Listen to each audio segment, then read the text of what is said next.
Melaka 89.5. IKIM FM Inspirasi Ramadan. Assalamualaikum warahmatullahi wabarakatuh. Selamat petang sahabat-sahabat sekalian. Apa khabar semuanya? Petang ni didoakan selamat semua dalam perjalanan. Di petang hari ini, kalau di Kuala Lumpur mungkin ada yang kehujanan, ada yang mungkin baru lepas hujan, dengar guruh-guruh kuat juga tadi tu. Semoga selamat semuanya. Dan kita dah mulakan segmen Islam Agamaku pada petang ini. Yang mendengar di radio, teruskan bersama kami. Yang di Facebook dan YouTube juga kita dah mulakan live ataupun siaran langsung kita untuk Islam Agamaku. Kita ucapkan terima kasih pada Hidayah Center Foundation yang membawakan tetamu kita petang ini untuk bicara dan berkongsi kisah kehidupan, kisah jalan syahadah dan juga tajuk erti Aidilfitri buat saudara baru ataupun mualaf kita. Teman kita petang ini di Konti pernah datang dalam tahun berapa hari tu?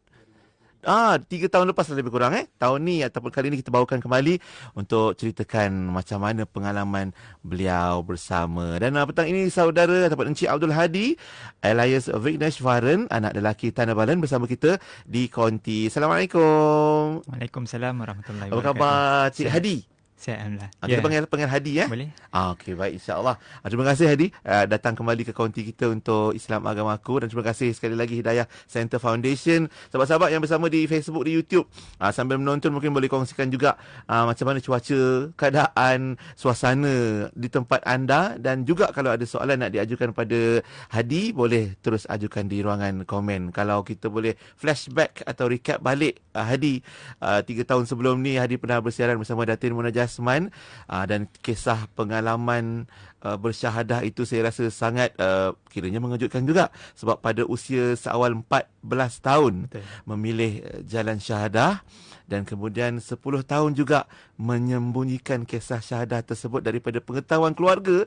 Satu sebab faktor usia lah, bawah umur, dan kemudian atas nasihat-nasihat. Mungkin boleh recap balik, boleh kongsikan balik pengenalan tu pada sahabat-sahabat pendengar kita, Hadi. Okey, terima kasih Abang Pian. Panggil abang terus, terasa kekandanya saya. Okey, silakan Hadi. Okey, bismillahirrahmanirrahim. Assalamualaikum warahmatullahi wabarakatuh kepada semua pendengar di IKIM FM. Nama saya Abdul Hadi bin Tanah Balam. Dan juga nama asal adalah Vigneshwaran, anak lelaki Tanah Balam. Berasal daripada Kulim, Kedah. Orang Kulim. Ya. Boleh Lorak Utara boleh lah.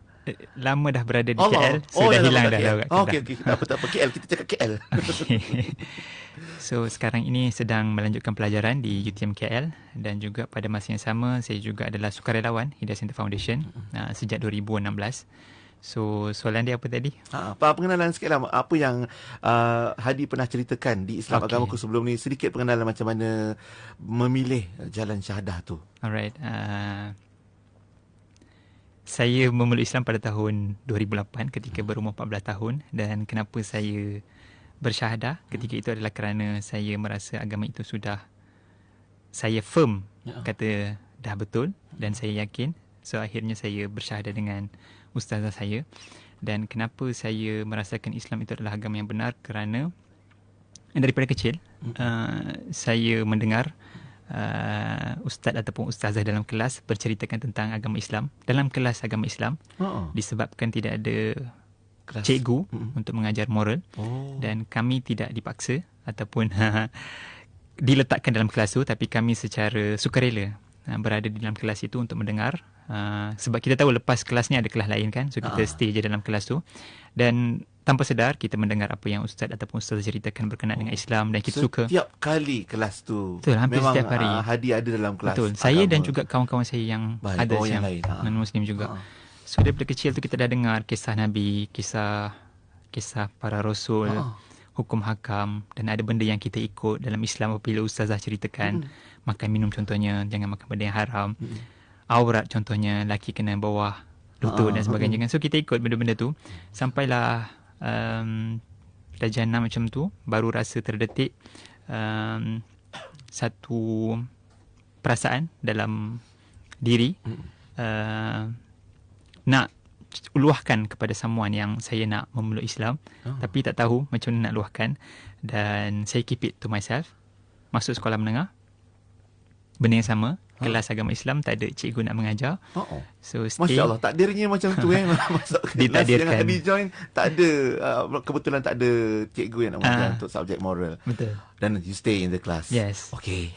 Sampai tingkatan 2 baru rasa firm kata nak memeluk Islam. So tanya dekat kawan-kawan cara nak bersyahadah ni macam mana. Bukan cara nak bersyahadah, cara nak memeluk Islam tu macam mana. So barulah kawan bawa jumpa dengan ustazah kelas waktu tu, iaitu Ustazah Nur Syam. Dan daripada situlah saya bersyahadah dan mula mengamalkan ajaran agama Islam. Dalam keadaan family tak mengetahui masa yes, tu. ketika itu family tidak tahu. Even dari kecil pun Hadi tak pernah bagi tahu pada family tentang sebarang soalan tentang agama Islam ataupun tentang niat tu, tak pernah bercerita. Saya tidak bercerita sebab bila saya balik ke rumah, family saya pun ada religion dia orang sendiri yang saya ikuti. So waktu tu ada satu perasaan yang macam bila sampai kat satu simpang tu, ada kiri dan kanan, saya nak ambil satu benda tu kan dekat belah kanan ni kan, iaitu agama Islam. Tapi pada masa yang sama family saya dah ada agama, which is agama Islam. So saya tak tahu nak buat keputusan tu macam mana. So saya stay je lah kat tengah-tengah tu. Oh, Masya Allah. Dan itulah namanya lepas memilih untuk bersyahadah pada usia 14 tahun. Dikabarkan tadi sebelum ni Hadi pernah ceritakan juga kan 10 tahun barulah keluarga dapat tahu. Itu pun bersebab, ada sebab kerjaya nak bekerja. Betul. Itu boleh cerita tak tu? Boleh. Okay, cuma dalam 10 tahun kan, macam mana Hadi dah alang-alang kita nak cerita tentang Irti Aidilfitri, Ramadan. Macam mana Hadi berpuasa, beraya mungkin dalam 10 tahun sebelum keluarga tahu? So, nak menjalankan pelbagai rukun dalam agama Islam tu seperti kan, solat. Hari-hari kan? Solat, puasa. Cabaran, penuh dengan cabaran, tetapi Allah mudahkan. Dan setelah saya belajar cara untuk solat, saya sudah mengamalkan solat 5 waktu. Dan ada masa bila ada kesukaran untuk solat secara berdiri, kita mengambil jalan yang lebih ringan dengan solat secara duduk dan sebagainya. Dan untuk Ramadan tu sekali juga, apabila nak berpuasa, kita dah cuba beberapa saya cuba beberapa strategi untuk membolehkan tidak makan tengah hari dan juga mampu berpuasa for that whole days. So ada pelbagai jenis cabaran berlaku ketika itu, tapi alhamdulillah dipermudahkan dan dapat support, mungkin sokongan daripada kawan-kawan. Ya, alhamdulillah, kawan-kawan dalam kelas. Kadang-kadang sedikit input ataupun benda-benda yang saya rasa macam susah untuk saya nak faham ataupun saya tak jumpa solution, kadang-kadang dengan kawan-kawan yang ada bersama dengan saya ni memberikan solution tu membolehkan saya rasa lega. Adalah jawapan. Betul. Pada soalan walaupun ketika tu umur dia orang mungkin 14 atau 15 tahun, tetapi alhamdulillah kawan-kawan yang diberikan kepada saya ini adalah satu lingkupan kawan-kawan yang banyak membantu membina saya ketika itu. Yang baiklah masa tu. Dan kita yakin nampak Hadi hari ni pun Masya Allah sangat tertib, sopan orangnya. Dan kita yakinlah insya Allah banyak contoh-contoh inspirasi juga daripada Hadi ditunjukkan. Sebab Hadi juga sukarelawan di Hidayah Center Foundation. Itu banyak juga soalan-soalan yang lepas ni lah kita nak tanyakan. Cuma saya terbayang macam mana 10 tahun sebelum keluarga tahu tu, macam mana berpuasa satu. Okey. Untuk bila raya macam kawan-kawan lain semua raya, awak buat apa masa tu? Boleh ke share pengalaman tu? Okey, soalan yang menarik. Tak ramai sebenarnya tanya. Macam mana Hadi sambut raya, sebab selalunya orang tanya pasal cabaran kan, macam mana puasa, macam mana solat. Raya ni kan satu suasana yang macam kita happy-happy bersama dengan family dan sebagainya. Dan saya pun merasakan juga benda tu. Bila tibanya raya, kita mendengar takbir di masjid, TV ataupun di masjid. Kebetulan rumah saya pun dekat dengan masjid, kita boleh dengar. Dan kita tahu apabila orang-orang Islam bila dia nak beraya, dia akan pilih masjid mana dia nak pergi untuk takbir, nak solat raya dan sebagainya kan. Saya pun ada perasaan tu, nak juga rasa seperti mana orang-orang Islam yang lain yang rasa. Tetapi disebabkan oleh kekangan yang berlaku, dan saya pun banyak reflect diri saya ketika itu. Dan saya percaya waktu tu mungkin ada hikmah kenapa Tuhan memberi ujian tersebut kepada saya.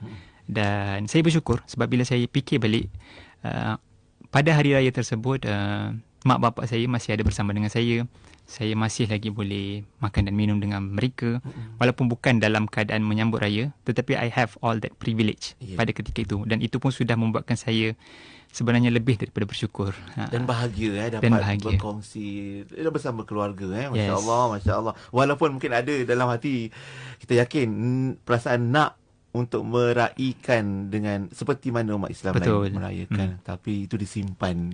Dan disimpan sebab selama ni mungkin beberapa kali sesi Islam Agamaku, saya menemu ramah sahabat-sahabat kita yang mungkin bersyahadah di usia remaja mereka, ataupun usia dah besar lah, senang kata. Jadi mereka tahulah nak berdikari. Tapi macam Hadi pada usia 14 tahun, itu kiranya remaja, awal remaja, tapi anda dah berhadapan dengan cabaran sedemikian, tapi alhamdulillah semuanya berjalan baik, dan ada hikmah-hikmah besar yang Hadi nampak di situ. Baik, lepas masuk ataupun bersyahadah pada usia 24 tahun habis belajar masa tu sebab dapat kerja. Betul. Masa tu lah you terpaksa ceritakan. Ceritalah sekarang. kerja tu, sebab kerja tu pada saya, tuan-tuan puan-puan sahabat sekalian, saya dapat dengar awal tadi, kerja yang sangat mulia sebab jurutera dalam pengajian dalam bidang engineering, mechanical engineering, dan terpilih untuk ke Makkah Al-Mukarramah. Boleh cerita sikit apa kerja tu? So tahun 2017 habis degree, dan kebetulan waktu itu senior saya seorang bekerja di Mekah. Senior UTM. Senior UTM. Baik, okey. Dan bidang dia adalah train. Kereta api yang daripada Arafat sampai ke Mina. So projek itu dapat kepada Malaysia pada ketika itu. Daripada 2015 sampai 2017, dan disebabkan dia lah saya dapat rezeki untuk sambung dan kerja di sana. So dia panggil lah, dia bagi tahu Hadi ada job vacancy. Job vacancy. Dia kata memberi keperlukan lebih ramai engineer sebab dia waktu tu musim haji. So dia perlukan lebih ramai engineer waktu tu. So dia kata berminat ke? So saya grab that opportunity. Then lepas grab, terfikir macam mana nak bagi tahu mak ayah nak kerja di Mekah. Lepas tu macam mestilah orang akan persoal macam non-Muslim boleh ke masuk dan sebagainya kan, sebab dia orang tak tahu kan. So bila bincang dengan kawan-kawan saya sekelas yang dekat UTM waktu tu, so mereka cakap mungkin this is the time for Hadi bagi tahu mak ayah kata dah memeluk Islam. So saya berada di KL, family saya berada di Kulim, dan saya call kata saya dah Islam ketika itu. Which one you told your family first? Mana story, cerita yang mana satu? Cerita pasal dapat kerja dulu ke, ataupun cerita tentang pengislaman? Saya cerita tentang memeluk agama Islam tu dulu. Okey, dan apa respon keluarga? Kejap lagi kita sambung. Okey. Adakah keluarga terkejut, dan macam mana kejutan tu selepas, sebab 10 tahun juga kiranya menyembunyikan kisah tersebut daripada pengetahuan keluarga. Kejap lagi kita sambung bersama saudara Abdul Hadi pada petang ini untuk Islam Agamaku.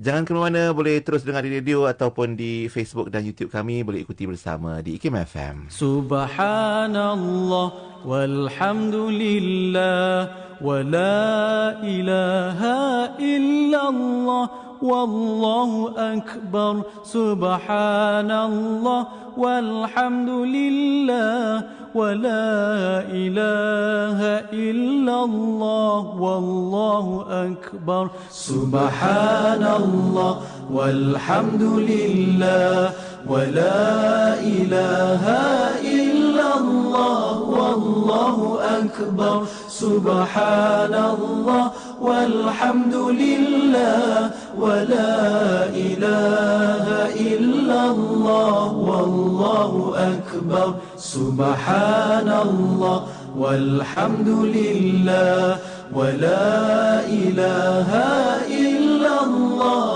والله أكبر سبحان الله والحمد لله ولا إله إلا الله والله أكبر سبحان الله والحمد لله ولا إله إلا الله والله أكبر سبحان الله والحمد لله ولا إله إلا الله والله أكبر سبحان الله والحمد لله ولا إله إلا الله والله أكبر سبحان الله والحمد لله ولا إله إلا الله والله أكبر. Kembara Inspirasi IKIM FM, inspirasi utama anda. Assalamualaikum warahmatullahi wabarakatuh. Terima kasih sahabat-sahabat sekalian di mana saja berada. Boleh tonton juga di Facebook dan YouTube. Dan terima kasih Cik Puan Rozita Halim, katanya sungguh benar apa yang dikisahkan oleh saudara Abdul Hadi tadi. Hidayah itu milik Allah Ta'ala. Dan macam saudara Hadi ceritakan tadilah macam mana walaupun setiap tahun dari umur 14 tahun bila bersyahadah tu, setiap tahun nampak kawan-kawan raya, kawan-kawan berpuasa, pergi masjid dan sebagainya, meraihkan Aidilfitri, rasa macam nak juga. Betul. Tapi belum lagi dapat diceritakan. Bila dah cerita tu nak pergi kerja di Mekah dan kiranya bercerita tentang pengislaman saudara, apa respon keluarga? Masa tu call siapa? Mak ke ayah? Mak saya tak ada telefon ketika tu. Oh, okey. So selalunya saya akan call ayah. Lepas tu baru akan borak lah dengan family kan. So bila call ayah, lepas tu dah borak dengan ayah. Lepas tu start borak dengan mak. Cerita benda-benda yang normal lah, makan, minum dan sebagainya. Lepas tu baru cerita pasal saya dah Islam. Saya dah Muslim, saya cakap saya dah Muslim. So mak saya pun terkejut. Lepas tu bagi phone dekat ayah. Lepas tu ayah pun tanya apa benda semua kan. So kita ceritalah kita dah Islam. Dan saya sendiri yang memilih untuk memeluk Islam. So bila dah cakap macam tu, so there was a mix of feeling lah. Sedih, marah, terkejut, semua benda ada dalam satu bekas yang sama. Dan saya pun tak nak buat apa-apa. Gitu, dan sebab tu ayah saya pun dah terus letak telefon. Dan saya tak nak buat apa. Saya dah blank sebab minggu depan nak kena fly pergi Mekah. Okay. Lepas tu tinggal seminggu lagi sebelum fly ke Mekah untuk bekerja. Jadi ambil masa sekejap. Lepas tu saya borak dengan ustaz macam mana nak buat. Lepas tu ustaz cakap cuba hadir lepas 2 hari call balik family. So after 2 days saya call family. Dan kali ni baru saya nak cakap pasal fly ke Mekah juga. So bila saya call ayah saya macam tak nak bercakap dengan saya. Tapi saya terus cakap, ayah saya akan ke Saudi untuk kerja di sana minggu depan. So sekali lagi terkejut. Tapi kali ni ayah saya borak dengan saya. Okey. Tanya kerja apa? Kerja apa dan sebagainya kan. So saya pun bagi tahulah detail dengan dia. Lepas tu terus fly. Berada di Mekah, kerja lebih kurang 4 atau 5 bulan. Dan dekat sana pun saya banyak berdoa. Supaya mereka pun dibukakan hati untuk menerima saya. Dan mereka juga akan memeluk Islam satu hari. So balik lepas tu, lepas 4 bulan, 5 bulan kot, kita kena balik untuk renew the visa kan. So betul lah jumpa dengan mak ayah. So hubungan tu nampak lah like ada satu macam awkward sikit, mungkin rasa ganjil sikit. Dan nak memulakan satu. Dia macam nampak ada satu dinding yang saya pun tak tahu nak pecahkan dia macam mana. Tapi we go through that lah for a long time. Dan yalah, it takes time to heal kan. So makin lama hubungan kami pun makin baik. Dan alhamdulillah lah, family saya pun boleh terima. Dan lepas habis sahaja kerja di Mekah, lepas tahun tu bila saya balik, saya akan solat puasa di rumah legally lah. Legally maksudnya mak ayah saya tahu kata saya solat, mak ayah saya tahu kata saya puasa. Dan alhamdulillah mak saya pun waktu tu yalah, disebabkan sayang dia adalah anak kan, menyediakan sahur untuk saya. Walaupun saya kata tak perlu bangun untuk menyediakan sahur, tapi yalah, susah kan, jangan susah-susah, tapi dia faham. Tapi mungkin itulah sifat ibu kan. So dia nak juga bangun buatkan makanan untuk saya sahur. So bila kenang balik benda-benda tu, apa yang mak saya, family saya buat untuk saya, dah membuatkan saya rasa sangat bersyukur. Maknanya beliau menerima anaknya dengan keputusan anaknya. Cuma what happened for the past 10 years? Ada tak mungkin ibu tertanya atau ayah tertanya kenapa disembunyikan, tak bercerita? There was a sign lah. Ada beberapa sign bahasa Melayu. Tanda-tanda. Tanda-tanda yang mak boleh perasan yang lalui ibu kan? Betul. So macam yang abang cakap, mak dah perasan dululah. apa yang saya makan ni macam berubah kan. Macam mengelakkan ambil ayam. Kenapa mengelakkan ambil ayam? Sebab waktu tu ayah saya membeli ayam ni daripada Chinese. So untuk mengelakkan mereka tahu, kata saya tak makan ayam yang tidak disembelih. So saya tak makan terus ayam. Even ketika kalau contoh pergi kenduri orang Melayu ataupun family saya membelikan KFC pun saya tak makan ayam. Just nak tutup segala lubang-lubang. Sedangkan dalam hati ni, ya Allah, macam tu lah kan. Macam tak makan ketika tu lah. So, but mak saya perasan lah. Dan juga bila solat, kita selalu kunci pintu dan sebagainya kan. So, bila selalu sangat kunci pintu, masuk waktu je saya akan masuk ke bilik, kunci pintu, solat, lepas tu keluar. Lepas tu bila masuk waktu yang kedua, sama. Saya buat benda yang sama. So, mak saya perasan lah. Sebelum ni macam tak buat. Kenapa sekarang ni selalu sangat masuk bilik, kunci. Masuk bilik, kunci. Dan sebelum masuk bilik tu, mesti basahkan muka, tangan, telinga dan sebagainya. So, dia ada that thoughts. Dan dia pun tanya saya, kamu buat apa kat dalam bilik tu? Dan saya cakap, tak buat apa-apa. Jawapan saya ketika itu. Dan keinginan dia nak tahu tu makin memborak.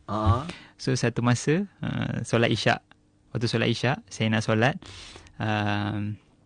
So, saya buat benda yang sama lah. Masuk pintu, kunci dan solat.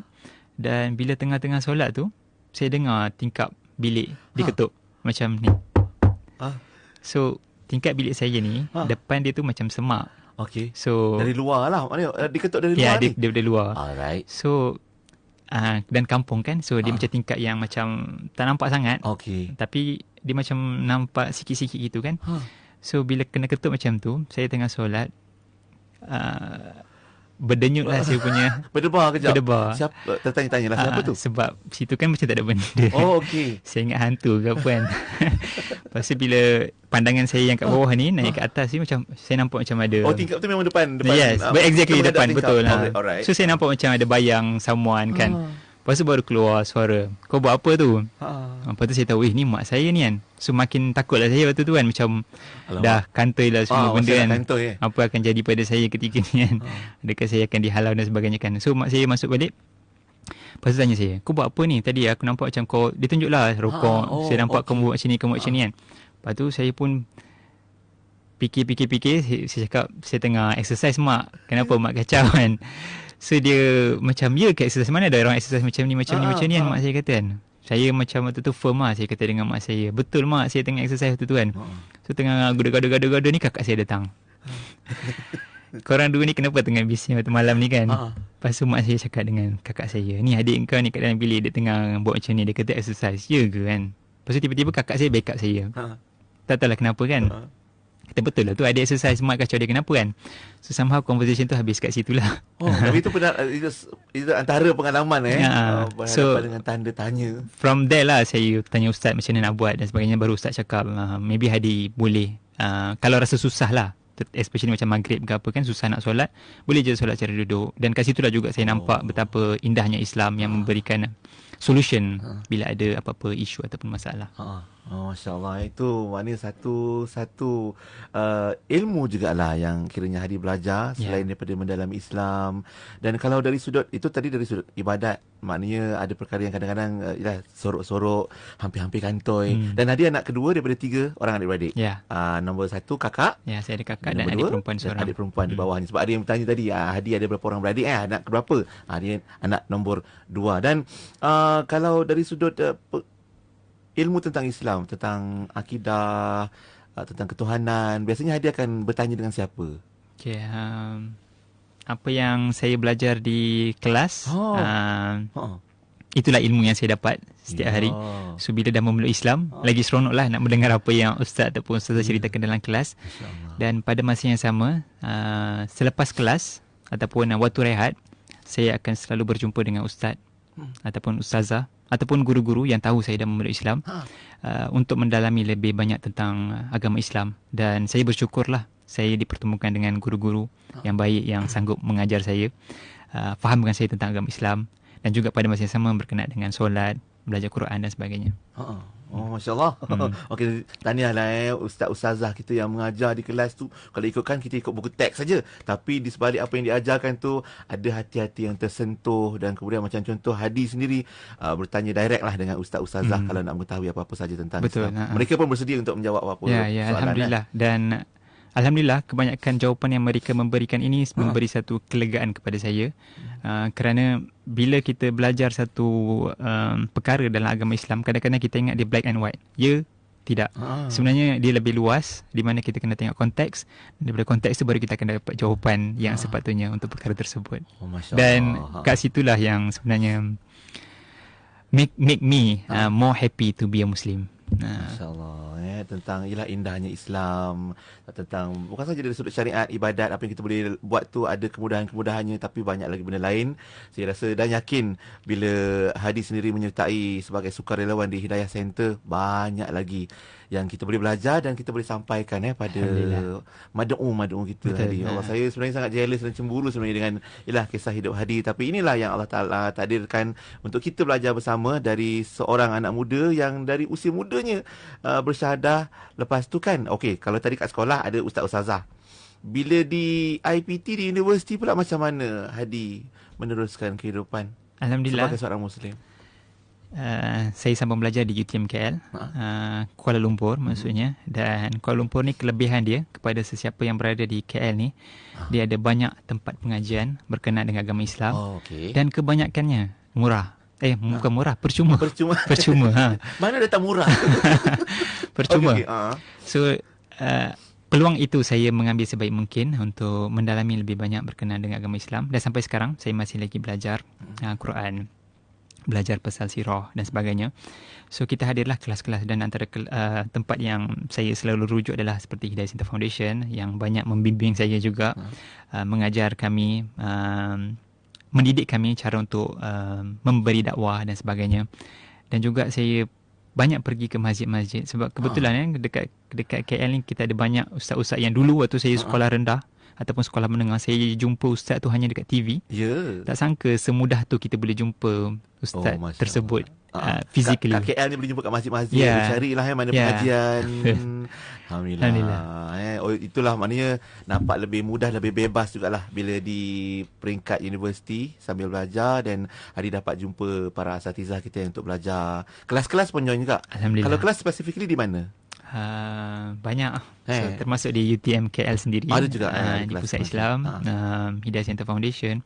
Lepas tu saya juga pergi beberapa kelas sekitar KL juga. Dan masa tu kalau masa belajar di universiti, puasa raya macam mana? Raya balik kampung dengan family ataupun ada juga raya yang mungkin Hadi spend dengan kawan-kawan di KL tu? Both. So ada tahun kita balik awal, ada tahun kita balik lepas raya dan sebagainya. So untuk puasa dia seronok di KL sebab kita dapat berbuka di masjid dan boleh pilih masjid every day. Masjid hopping tu lah. Yes, Alhamdulillah. Dan dapat beribadat dengan lebih tenang, tanpa cabaran lah kita panggilkan. So syukur sangat-sangat Alhamdulillah. Dan untuk raya ni pula Alhamdulillah, pertama kali dapat solat raya sebenarnya bila masuk universiti. Solat raya dekat satu your first masjid tu kat mana, ingat tak? Surau dekat dengan college saya. So dia buat solat raya. So that was my first place lah saya solat raya. Berapa orang masa tu agaknya, Hadi? Sebab semua orang balik kampung kan? Kawasan situ Alhamdulillah masih penuh lagi. Mungkin tak ramai seperti solat Jumaat, tapi masih ramai orang. Sebab ada solat. Orang pertempatan di situlah, kejiranan di situ yang solat juga ada di situ. So Alhamdulillah lah dapat juga merasa. Dan selepas tu saya rasa ada hidangan like kuih-kuih raya dekat surau tu. So Alhamdulillah dapat juga merasa benda tu. So it's a great feeling lah. Dan sebenarnya pada tahun 2016 tak silap saya, waktu saya buat internship, kebetulan waktu saya tengah internship tu raya juga. So saya tak balik. Dan saya rasa itu raya yang antara yang saya masih ingat sebab daripada pagi selepas solat raya saya travel bersama dengan kawan-kawan saya lah. Kita pergi ke setiap rumah kawan-kawan sampai malam. So benda ni mungkin bila tuan dengar pun mungkin nampak macam biasa kan, but that is my first experience ketika itu.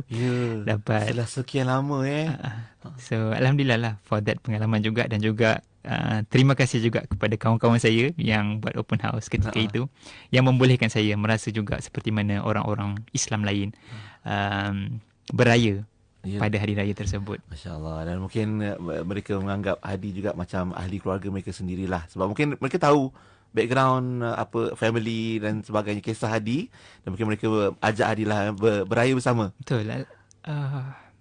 Ya, saya bersetuju lah sebab kawan-kawan guru-guru pensyarah-pensyarah yang saya kenal, saya rapat, mereka ni banyak cuba memahami apabila seseorang ni dah memeluk Islam, mereka pun mungkin nak juga saya rasa macam mana orang-orang lain Islam yang lain berpuasa, beraya. So ada yang memberikan hadiah, ada yang memberikan kuih, dan ada juga yang memberikan pakaian, baju raya dan sebagainya.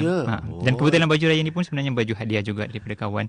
Sampai sekarang orang sponsor? Alhamdulillah. Sebab saya rezeki. Personally tak ada pengalaman apabila datangnya raya. Kita mungkin kebiasaan rakyat Malaysia ni mungkin bila tibanya raya kita akan mula cari baju raya, tema apa pada tahun ni dan sebagainya. Satu sedondon semua dan sebagainya. So saya tak dapat that privilege untuk merasa benda tu. Dan pada masa yang sama juga apabila tibanya Deepavali juga, selepas memeluk Islam ni sebenarnya saya pun tak membeli baju raya dan sebagainya sebab waktu tu mungkin ilmu saya mungkin tak banyak waktu tu, dan pandangan saya ketika itu apabila saya memakai pakaian tradisional yang Indian punya, kita akan diconsider sebagai Hindu rather than Indian di Malaysia. Saya rasakan waktu itu.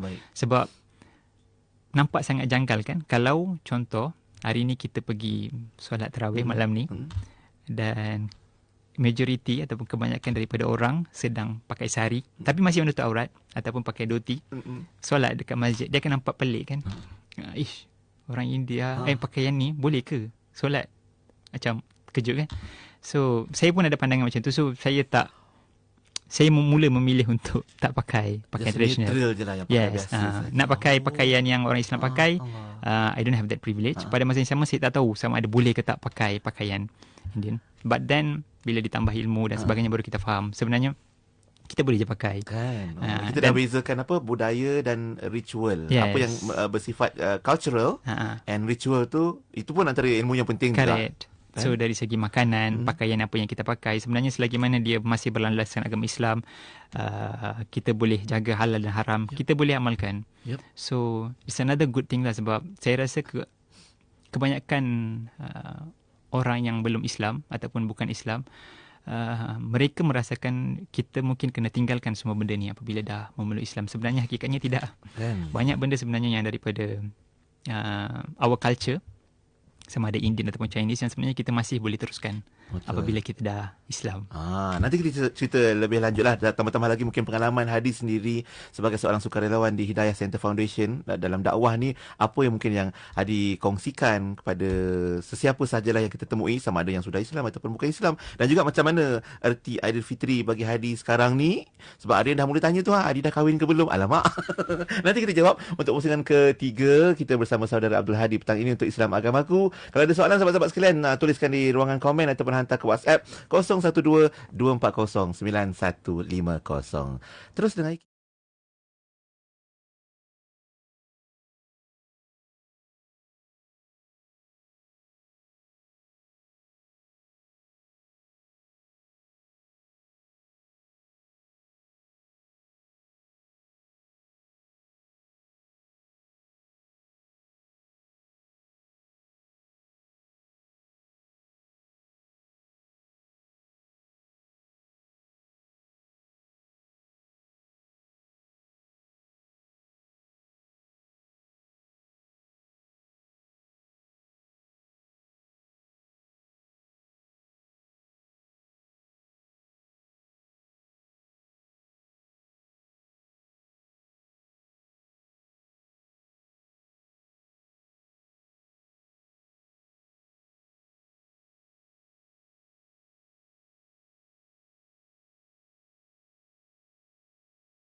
IKIM FM, inspirasi utama anda.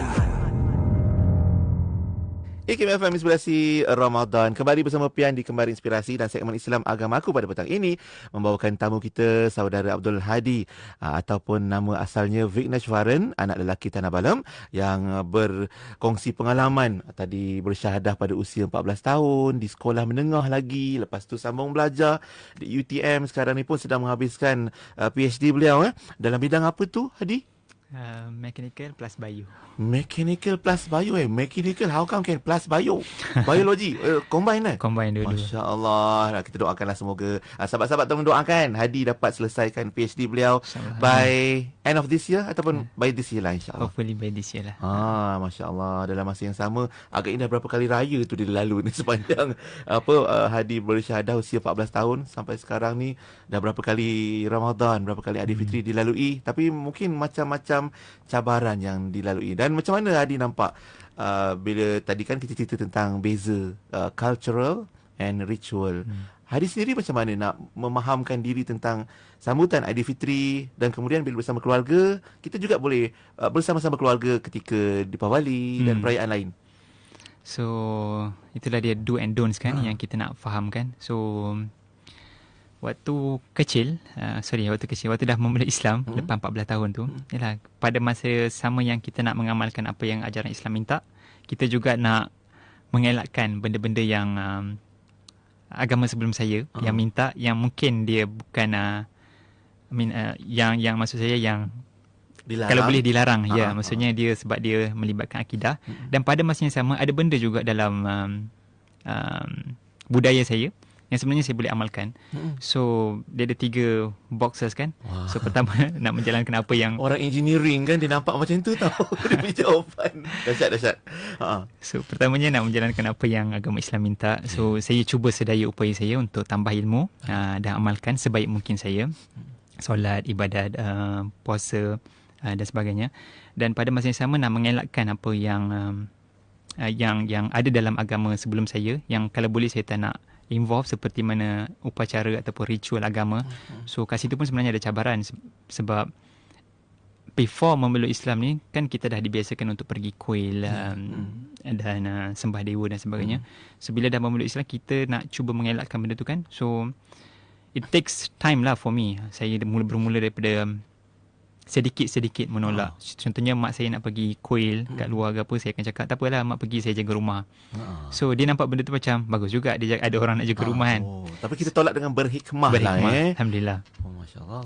So by time tu family saya dah terbiasa yang bila pergi kuil tu Vic jaga rumah. Waktu tu Vignesh, sekarang pun panggil Vignesh, alhamdulillah. So kat situlah saya dapat mengelakkan untuk membuat benda-benda yang dilarang. Dan yang ketiganya adalah Grab ataupun still kita amalkan budaya, pakaian, makanan yang masih kita boleh makan daripada budaya orang Indian. Indian ni dia banyak makan makanan yang rich dengan spices dan juga veggie kan, vegetarian. So it's good lah kan untuk kita masih nak teruskan. Sarapan saya pun chapati, thosai, idli. So benda-benda ni kita tak halang, saya masih teruskan. Dan juga pada pakaian, seperti mana yang saya jelaskan tadi tu, tidak salah, bahkan digalakkan untuk kita juga pakai pakaian tradisional kita walaupun kita dah agama Islam, sebab itu bukan satu kewajipan. Apabila dah memeluk Islam, saya kena pakai baju Melayu, saya kena pakai samping, saya kena pakai songkok. So it's another one more budaya dalam culture orang Islam di Malaysia. Orang Indian, kalau dia masih lagi nak pakai pakaian tradisional dia, masih nak pakai dhoti, ataupun yang wanita masih nak pakai sari tapi menutup aurat, sebenarnya itu adalah satu benda yang kita perlu look into it dan patut digalakkan. Just imagine kan, macam in another 5-10 years, pakaian raya ni termasuk juga dalam pakaian yang ada sari, yang termasuk dhoti. So it's another one more thing. Yang juga mungkin mix with Chinese culture dan sebagainya Nak kan. buat inovasi ke macam mana kat kita nanti. Tapi kita fikirkanlah juga untuk kemaslahatan dan juga mungkin untuk keharmonian bersama jugalah dalam masa yang sama kita nak menolak tanggapan setengah orang yang mungkin beranggap bila saudara-saudara ataupun sahabat-sahabat kita bila mereka memeluk Islam daripada agama lama, dia bukan bererti peluk Islam kamu jadi Melayu. Tidak begitu kan. Sedangkan ada banyak unsur-unsur budaya yang boleh kita tahu dan juga kita boleh asingkan, bezakan di situ mana yang cultural and mana yang ritual lah. Saya sukalah jawapan Hadi, cara-cara tu menarik tu. Engineering belajar dia macam itulah kisahnya. Cuma mungkin lah kan Hadi sejak umur 14 tahun, lepas tu dah family tahu 10 tahun kemudian, lepas tu dapat juga menyumbang jasa dalam pembinaan kereta api apa nama itu? Al-Masyair Al-Muqaddasah tu, masya-Allah. Masa tu sempat buat haji juga ke? Alhamdulillah sempat. Oh, nampak tak? Lagilah saya cemburu. Masya-Allah Maknanya Allah Ta'ala, ini Allah Ta'ala punya takdir pada Hadi yang Allah jadikan inspirasi juga pada orang lain. Cuma sebagai sukarelawan bersama Hidayah Center kan, sepanjang perjalanan dari syahadah Hadi, tak pernah ke Hadi terdetik rasa letih lah nak berhadapan dengan cabaran ni? Then how do you face that challenges? I mean that feel? Sebenarnya bila saya fikir balik sekarang, saya bersyukur dan gembira kerana diberikan ujian tersebut. Sebab itulah yang menguatkan saya kenapa saya boleh solat, saya boleh puasa, saya boleh beribadat seperti mana Islam minta. Sebab datangnya cabaran itu sebenarnya menguatkan saya untuk menjalankan apa yang agama Islam minta. So, adakah saya nampak benda tu sebagai satu benda yang menyusahkan saya ataupun menjatuhkan saya? Sebenarnya tidak. Sebenarnya di situ saya belajar, saya tambahkan ilmu saya dan dia membantu untuk membina saya menghadapi masa depan. Masya Allah. Dan adakah poin-poin itu juga yang biasa Hadi gunakan sewaktu mungkin menyantuni mad'u dalam program-program dakwah Hidayah Center? Memang you will share your stories lah. Alhamdulillah, itu antara cerita yang kita share dan juga bila bersama dengan mualaf-mualaf lain, terutamanya dengan Hidayah Center Foundation, sebab Hidayah Center Foundation ni dia banyak buat aktiviti bersama dengan mualaf, termasuk juga pada hari raya dan sebagainya. So bila kita mingle around, kita menceritakan kita punya cabaran dan sebagainya, dan somehow dekat situ ada community yang have that same cabaran sama dengan kita kan. So bila mereka pun bercerita, kita rasa seronok. Dan ada yang bila mereka cerita, kita dengar kesusahan, kepayahan yang mereka alami. Bila kita reflect balik apa yang kita alami, sebenarnya it's not nothing pun sebenarnya. Sebab cabaran diorang ni lebih besar, lebih dahsyat dan sebagainya kan. So it's good lah sebenarnya apabila kita dapat bersama dengan mualaf-mualaf yang lain mendengar cerita mereka. Alhamdulillah. Wah, itu dia besar hikmah dia daripada perjalanan syahadah brother ataupun Cik Hadi sendiri. Dan sekarang ni macam mana, apa yang indah bila berhari raya sebagai seorang saudara baru, dan pengalaman Hadi sendiri dalam setahun dua ni ataupun this coming Aidilfitri, macam mana perasaan tu? Seronoknya sebab alhamdulillah dia ada mix of feeling lah, sebab dia dapat family dah tahu kata saya dah memeluk Islam, mereka boleh accept. Dan ada hari juga, ada tahun juga saya dapat beraya di rumah bersama dengan family. In a way maksudnya saya boleh bangun, saya boleh pergi solat raya, balik. Family pun cuba juga meraihkan dengan menyediakan makanan yang mungkin lebih baik pada hari tersebut. We don't have sambutan lah macam salam, dapat ampau. Kalau ada nak bagi tak salah. Tak salah, kita pun akan ambil kan.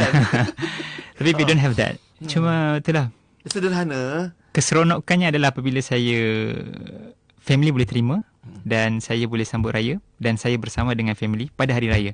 Walaupun mungkin tak dapat privilege kami pergi beli baju raya, kami tidak bersama-sama pergi takbir ataupun nak pilih masjid mana nak pergi beraya, kuih apa nak buat pada hari sebelum dan sebagainya. Walaupun I don't get all that privilege, but peluang untuk bersama dengan family itu satu nikmat bagi saya yang saya pun tak dapat nak gambarkan dengan kata-kata. Masya Allah. Itu rezeki kurniaan Allah Ta'ala juga lah, insyaAllah. Kita dan kita doakanlah satu hari nanti, mana tahu satu hari nanti dapat Hadi meraihkannya bersama, dapat bersama keluarga mensyukuri nikmat, semua nikmat yang Allah Ta'ala kurniakan pada Hadi dan juga family, insyaAllah. Dan mungkin di ujung ni sedikitlah harapan Hadi untuk for yourself, and dan juga untuk sahabat-sahabat kita, mungkin saudara-saudara baru, mu'alaf-mu'alaf mungkin yang juga nak merasai, kalau boleh, apa yang Hadi rasai untuk Aidilfitri. Harapan kita, Hadi. Okey, harapan saya kepada semua pendengar, especially yang mungkin born Muslim kot, diberikan privilege. Apabila lahir sudah Islam dan ada iman. So, itu satu privilege yang mungkin dalam keadaan kita membesar ni, kita tak sedar untuk hargai dan bersyukur. Sehingga kan apabila tibanya raya ataupun bulan puasa, kita banyak bergaduh ataupun kita banyak bertelagah pakaian ataupun colour apa nak pilih untuk tahun ni. Balik raya mana, solat raya kat mana dan sebagainya kan. But cuba tengok ke kiri dan ke kanan. Anda mungkin berjumpa dengan sahabat mu'alaf yang mana apabila mereka sudah memeluk Islam, mereka dalam keadaan yang berseorangan sambut hari raya. Dan kita lah sepatutnya sebagai orang Islam go and appreciate them. I mean, kalau kita sebagai kawan dia orang, at least kita send a text message bagi tahu kata selamat hari raya, sebab dia orang sedang menunggu. Kita kalau bersama dengan family kita, kita boleh cakap selamat hari raya ayah, lepas tu selamat hari raya kepada anak-anak dan sebagainya. Tapi dia nak bagi kita kepada siapa kan? Nak wish kat siapa?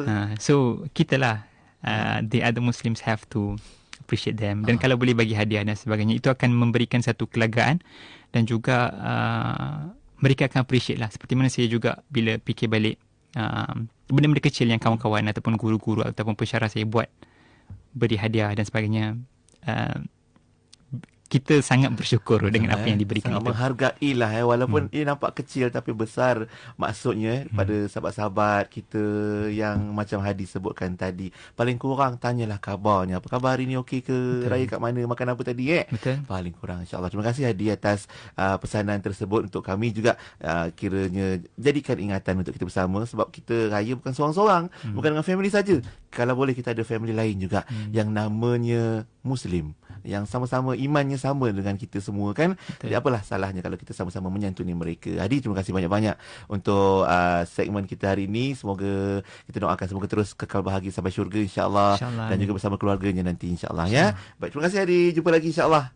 Selamat Hari Raya in advance. Selamat Hari Raya juga. InsyaAllah. Assalamualaikum. Assalamualaikum warahmatullahi wabarakatuh. Alhamdulillah. Terima kasih juga sahabat-sahabat kita yang bersama kita petang ini untuk segmen Islam Agamaku. Terima kasih juga pada Hidayah Center Foundation, sahabat NGO kita, sahabat dakwah kita yang sentiasa istiqamah menyantuni saudara-saudara baru. Dan terus setia bersama PID Kembali Inspirasi. Terus dengar IKIM FM.